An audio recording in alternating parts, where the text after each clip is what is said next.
Welcome to this lesson. And in this lesson, we've been talking about array methods and property earlier in the past lesson. And so we'll continue with those array methods.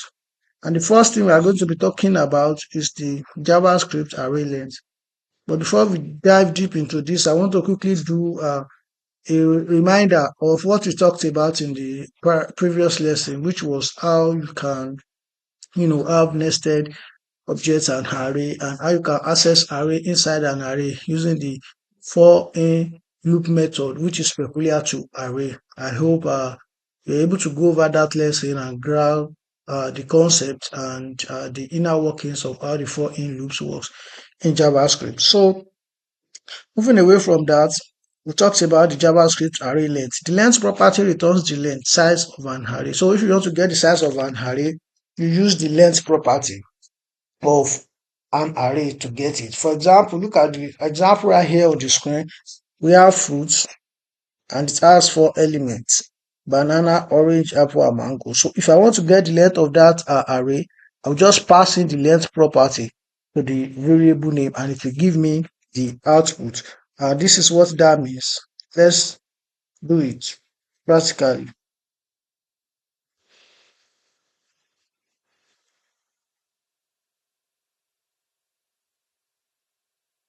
The length property returns the length size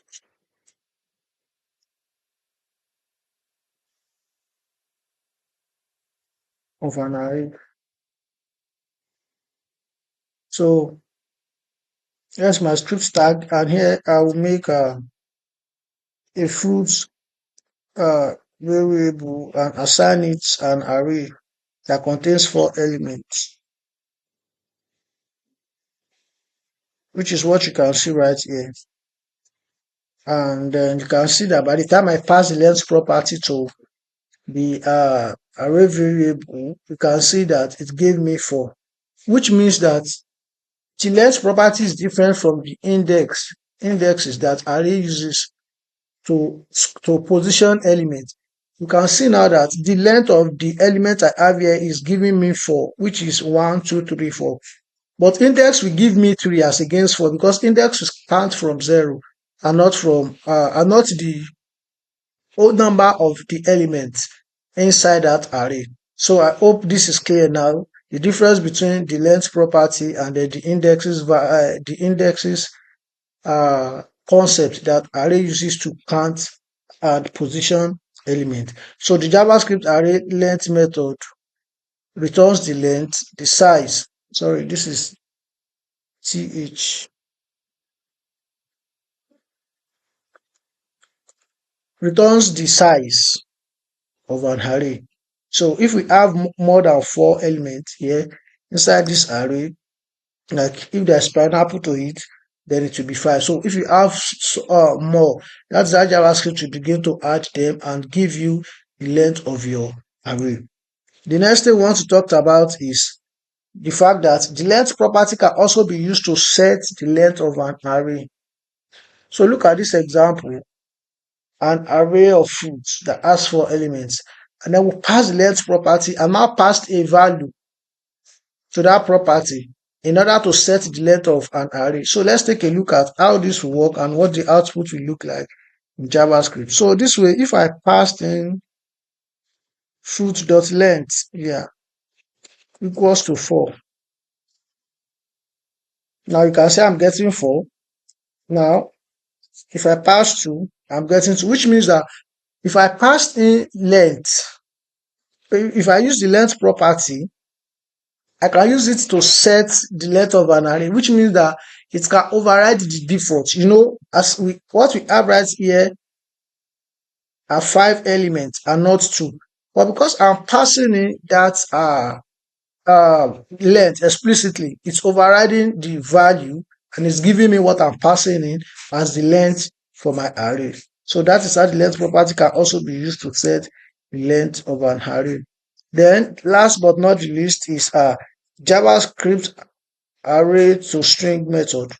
The toString method returns the element of an array as a comma separated string. So I think we've used this before, but let's just use it again and see what it does. So this will return the values of our array and separate each of them with a comma. So that is what toString just does in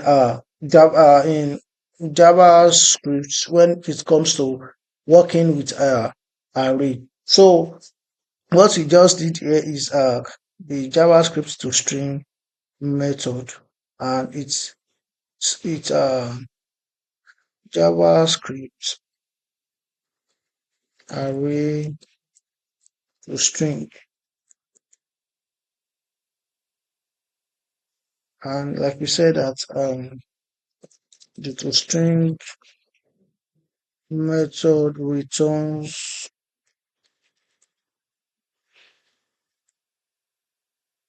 the elements of an array as a comma separated string, which is what you can see here, that each element of my array is separated by a comma. You can see comma, comma, comma at the end of each of them. So this is how toString method works in JavaScript. Now, a few things to note about toString method is that every JavaScript object has a toString method. So by default, every JavaScript object has this, and you can use it on any JavaScript object. Another thing is that the toString method is used internally by JavaScript when an object needs to be displayed as a text. So when you need to display your object as a text, that is when toString is needed, and it is used internally because by default your array or your object is separated by that comma. So you can only just use it for internal use only when you need to display your object as a text. And like in an HTML, or when an object needs to be used as a string, that is when the toString method is needed. So a quick recap: we've been able to look at the array length method, how it can be used to get the size of an array, how it can be used to set the size of the length of an array explicitly. And we also talked about the array toString method, which is something that is used internally by JavaScript when an object needs to be displayed as a text or when it needs to be used as a string. And we've been able to see an example of each of these in this lesson. So in the next lesson, we'll continue and talk about another array method in JavaScript that you can use when working with array. Thank you. I'll see you in the next lesson.